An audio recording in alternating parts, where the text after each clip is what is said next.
আসসালামু আলাইকুম। আমি সালমা বলছি গাজীপুর থেকে। লাইফ উইথ সালমা চ্যানেলে সবাইকে স্বাগত জানাই আরও একবার।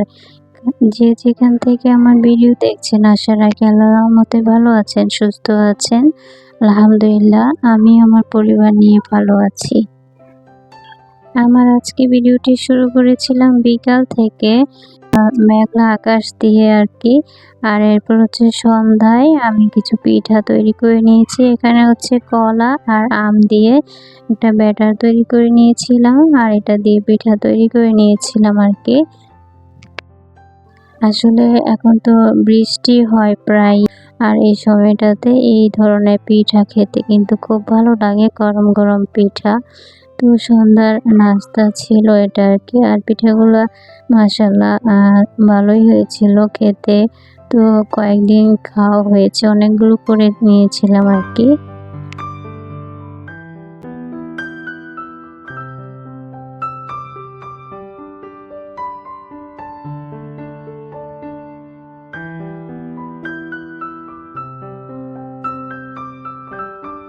এরপর হচ্ছে সকালে চলে আসলাম, রাত্রে আর কোনো ভিডিও করিনি। এখানে হচ্ছে আলু সিদ্ধ করে নিয়েছিলাম, আর এখানে সামান্য ভাত বসিয়েছিলাম আমার হাজবেন্ডের জন্যে।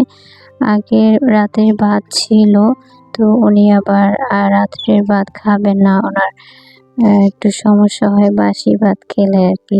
তো আমরা খেলে আমাদের কোনো সমস্যা নেই। তারপর অফ ক্যামেরাতে খাওয়া দাওয়া করে আমি চলে আসছি যে আমার বেডরুমে। আমার হাজবেন্ডের যে ওয়ারড্রোব ড্রয়ারটা অনেক বেশি এলোমেলো হয়ে আছে, তো এটা একটু গুছিয়ে দেওয়ার জন্য আর কি। তো সব কিছু বের করে নিয়েছি। এরপরে যে ক্যালেন্ডারে যে পেজগুলো রয়েছে, তো ওই পেজগুলো আমি বিছিয়ে দিয়েছি। এরপর হচ্ছে অফ ক্যামেরাতে আর কি সবগুলো গুছিয়ে নিয়েছি। এখানে ওনার কাপড়গুলো রেখে দিয়েছি। আর উনি এই ড্রয়ারের মতন না, প্রয়োজনীয় জিনিসগুলো রাখেন। তো যা যা রেখেছেন ওগুলো আর কি আমি একটু গুছিয়ে রেখে দিয়েছি।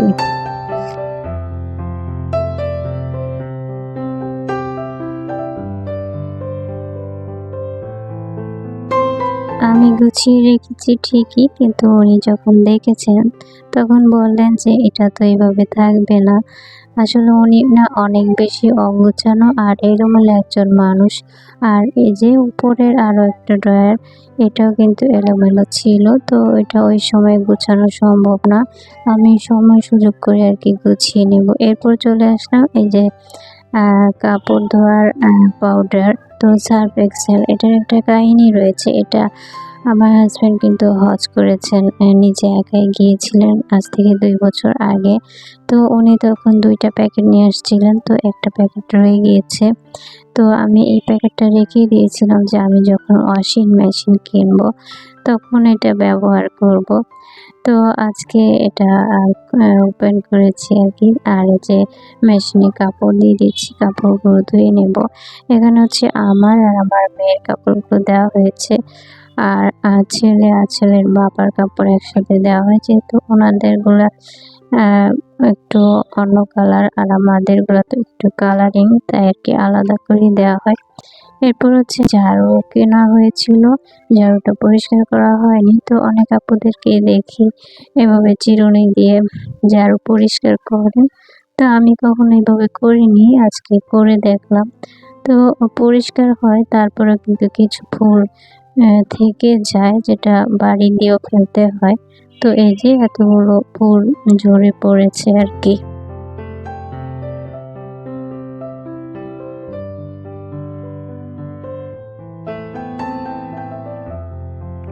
এরপর হচ্ছে মেশিনের কাপড়গুলো কাঁচা হয়ে গিয়েছিল, আমি বের করে নিচ্ছিলাম। তো যারা আমার ভিডিও দেখছেন লাইক দিতে ভুলে গিয়েছেন, প্লিজ একটি লাইক দিয়ে পুরো ভিডিওটা কন্টিনিউ করবেন। আর যারা নতুন দেখছেন আমার চ্যানেলটি সাবস্ক্রাইব করে অল বাটন ক্লিক করে রাখবেন। আমি ভিডিও দেওয়ার সাথে সাথে আপনি নোটিফিকেশন পেয়ে যাবেন, আপনি আপনার সময় সুযোগ করে দেখে নিতে পারবেন। আর এই কাজটা যারা অলরেডি করে দিয়েছেন তাদেরকে জানাই অসংখ্য ধন্যবাদ। আর এরপর হচ্ছে আমার মেয়েকে বলেছিলাম তুমি কাপড়গুলো একটু দিয়ে দাও, তো ও দিয়ে দিয়েছে। আমি ভাবলাম একটু ভিডিও করে নেই। আর এরপর হচ্ছে আমরা আর কি মা আর মেয়ে টোস্ট বিস্কিট দুধ দিয়ে জাল করে খেয়ে নিচ্ছিলাম। এরপর হচ্ছে আমি আমার কিচেনে চলে আসছি। তো আমার কাছের প্লেটগুলো কিভাবে আমি পরিষ্কার রাখি, দাগমুক্ত রাখি সেটা একটু দেখানোর জন্য।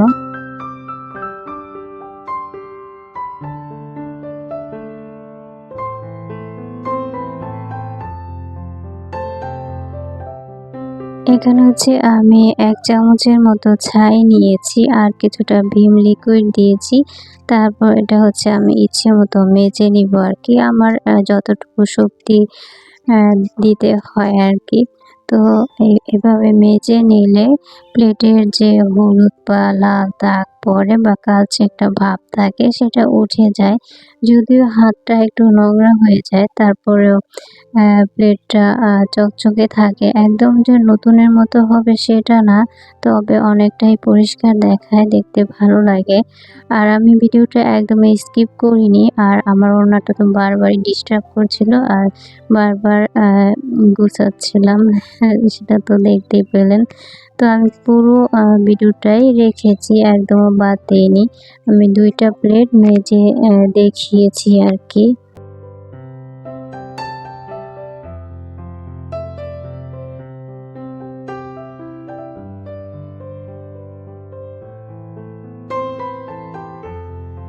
এভাবে শুধু কাচের প্লেট না, আপনি চাইলে মেলামাইনের প্লেটগুলো যে রয়েছে ওইগুলো মেজে পরিষ্কার করে নিতে পারেন। আর আমি জানি হয়তোবা অনেক আপুরাই এভাবে করে থাকেন।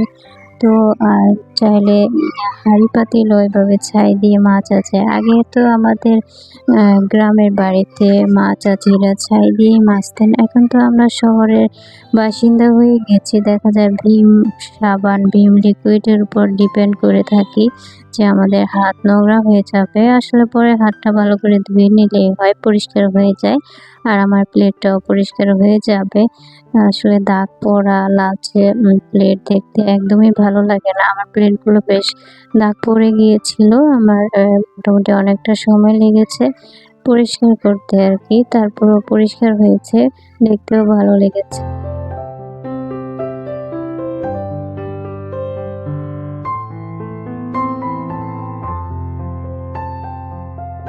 আমি প্রতিদিনই ভাবছিলাম যে আজকে প্লেটগুলো পরিষ্কার করব এভাবে।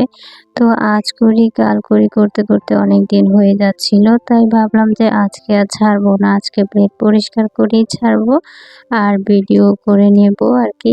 যেই কথা সেই কাজ। তো আমি করে নিয়েছি প্লেট, কিন্তু আমি সবগুলো পরিষ্কার করেছি। এখানে শুধু আমি ২ টা প্লেট পরিষ্কার করে দেখিয়েছি। তো এই তো আমার মাজা প্রায় শেষ হয়ে গিয়েছে। এরপর ধুয়ে আপনাদেরকে দেখাবো।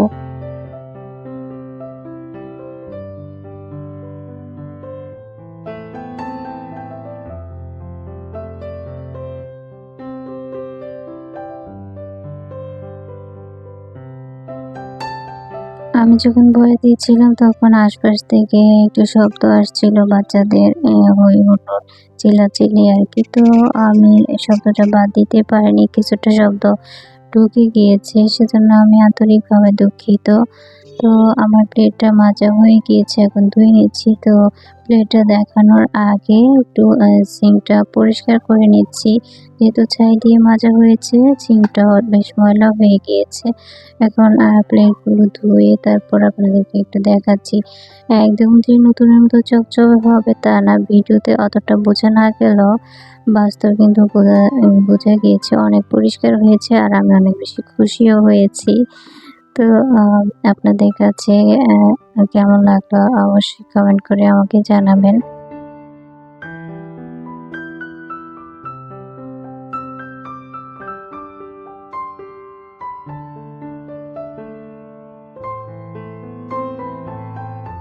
এই তো ২ টা প্লেটে আমি দেখিয়ে দিলাম কতটা পরিষ্কার হয়েছে। আপনারাও চাইলে এভাবে করতে পারেন। এরপর হচ্ছে এটা দুপুরের দিক দিয়ে আরকি অনেক বৃষ্টি হচ্ছিল।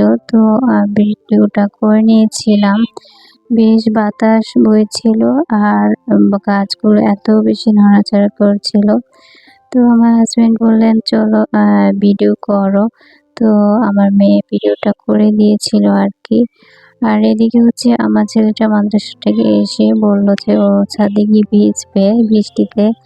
আমি বললাম যে না, তুমি ব্যালকনিতেই থাকো, কারণ বজ্রপাত বিদ্যুৎ চমকায়, এজন্য বললাম যে তুমি বারান্দাতেই ভিজো। তো আমার আজকের ভিডিওটা এই পর্যন্তই। আল্লাহ সবাইকে ভালো রাখুক। ইনশাল্লাহ দেখা হবে পরবর্তীতে। আল্লাহ হাফেজ। আসসালামু আলাইকুম।